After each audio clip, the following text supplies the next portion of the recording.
Good day, everybody, and welcome to another edition of the Military and Foreign Affairs Network. I'm your host, the voice of reason.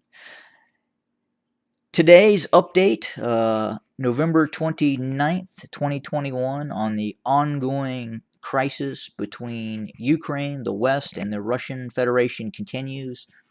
The rhetoric continues. Media and analytical outlets inside of the Russian Federation are now reporting that, in fact, a very, very serious conflict could, in fact, occur inside of the Ukraine. We could see Russian forces cross over en masse into the Ukraine with really, at this point, one could define it as open objectives depending on the success of a variety of outcomes and options that are underway.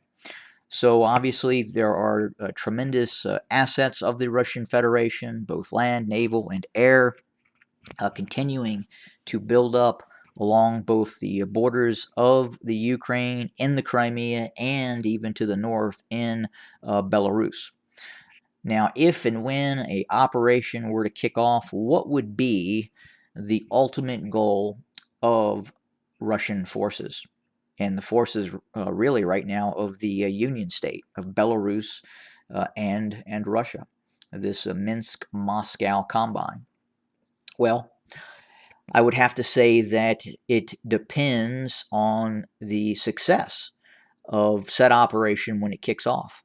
I would say that, and it would also appear that this thought process is also being looked at in the Kremlin as well, and within the military circles of the Russian general staff. And it would really appear to be based upon the success of the initial operation. So, if we were to see a general collapse of Ukrainian forces in the east of Ukraine, and the Russian army is able to penetrate deeply into the Ukraine, both along the Russian border and quite possibly amphibious operations, successful amphibious operations, and ground operations coming north out of the Crimea, and obviously operations out of Belarus. Could we in fact see a drive on Kiev?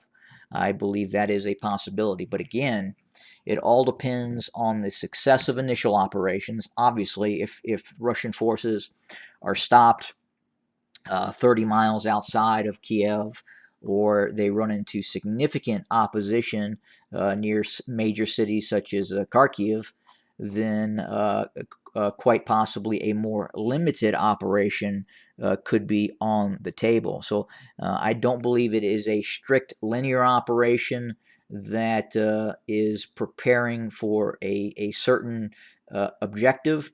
I think they could quickly modify objectives based on the type of resistance that they are seeing on the ground. And also, you have to factor in what does the West do. It's very, very hard to say. Right now, we have some very weak governments in the West, particularly in the United States and other EU nations as well.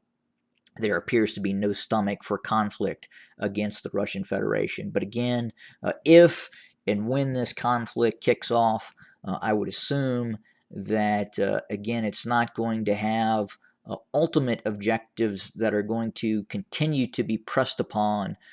It is going to be based on the success of individual operations. It's going to be based on the level of resistance that is met.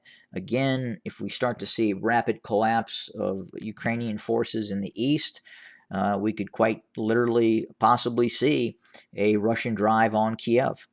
That could take place. Now, if there's significant resistance and the Russian forces become bogged down in serious fighting as they cross the border into the Ukraine, then that would obviously call for different measures and different outcomes, and quite possibly a different strategic outcome on the ground as well.